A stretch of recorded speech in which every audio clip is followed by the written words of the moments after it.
Hey y'all, here's a tutorial of me making a crochet wig using this pre-curled hair. What I'm using is the Lulutress beach curl hair and the Freetress ringlet wand curl hair. I've made several crochet wig videos and tutorials, and I thought I'd make one showing myself using pre-curled hair. Normally I make my own curls, I do custom curls, but I needed to make this wig really quickly, so I was like, let me just go ahead and use hair that's already curled. This Lulutress hair is 18 inches and I don't want my wig super long, so I cut the hair in half, and now I'm about to pin my cap down onto the wig head. This is so that the cap does not start to slip as you start to crochet the hair onto the cap.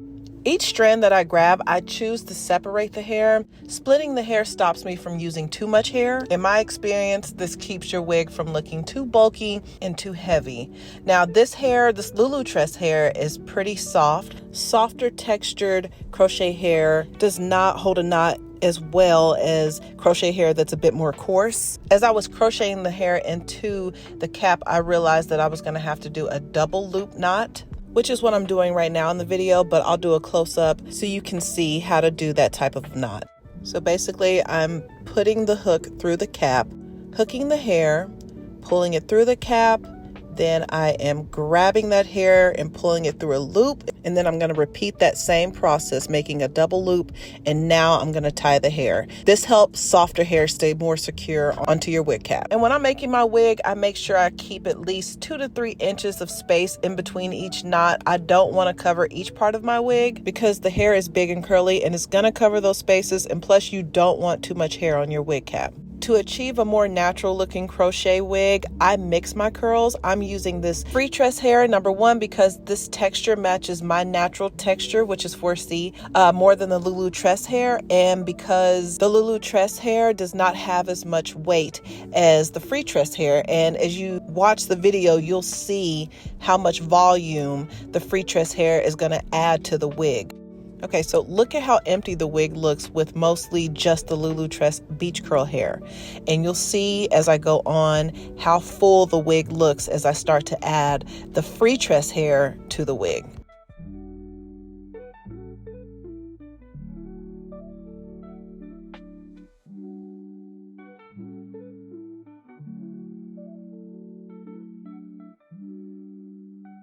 Okay, now hopefully you're starting to see the difference here.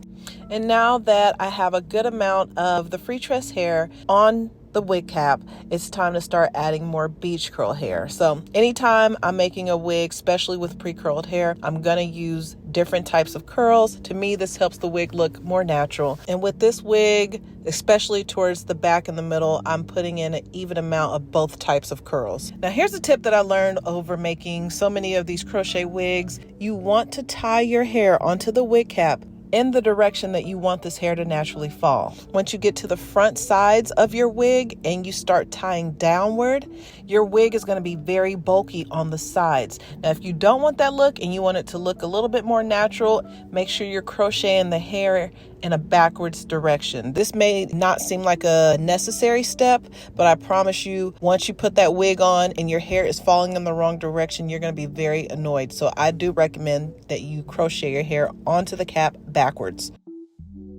All right, now here's a view from the front, and I'm going to show you again what the back looks like, how full it is. Mind you, I've only used 1 pack of the Lulutress hair. This is how much hair I have left, and I still have another bundle of the Freetress hair. I didn't want to open the other pack of the Lulutress hair, so I ended up using the rest of the Freetress hair towards the front, which is what I wanted because I like for my wigs to have a coarser texture to them. And as I've gotten older, I really don't like wearing hair that does not even come close to the texture of my hair. Okay, so now the wig is mostly done, and now it's time to add hair to the band of the wig cap. This part is how I achieve a natural looking hairline, and I do this so I don't have to wear any of my real hair out when I wear my crochet wigs. To make my hairline, I'm using the Freetress hair. I basically took 1 strand and cut it into 3 pieces, probably no more than 6 inches long. And I am going through the very edge of the band. This time when I'm making my knot, I'm only gonna pull 1 strand of the hair through the loop.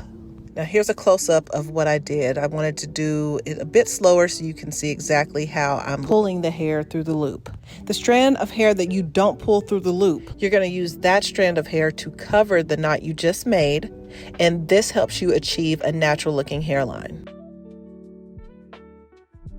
Now my hairline is complete, which means I'm done with my wig, and luckily, since this hair is kind of big, I don't have to do a lot of fluffing to her. All I have to do is pretty much just shape her in the way that I want the hair to lay. And this is how she looks after I have shaped her. I didn't really do much, I just pulled hair to the front. Now I'm about to put my wig on. I do a low tension twist down on my natural hair. Yeah, my twists look a mess. And then I put on my satin do-rag so that this wig is not rubbing against my hair at all. And I literally just put my wig on and do a bit of fluffing. Sometimes with crochet hair, you're going to have a bit of shedding. You're going to have some loosies that you need to cut off. And then I use my Flex detangling brush to fluff out the curls a little bit more to give it that natural volume that I love my wigs to have. And that's pretty much it. This is what it looks like after it was all said and done. This whole style is less than $20, which makes me love it even more. If you learned anything from this video, or if you just enjoyed the video, please let me know in the comments. Don't forget to like and subscribe.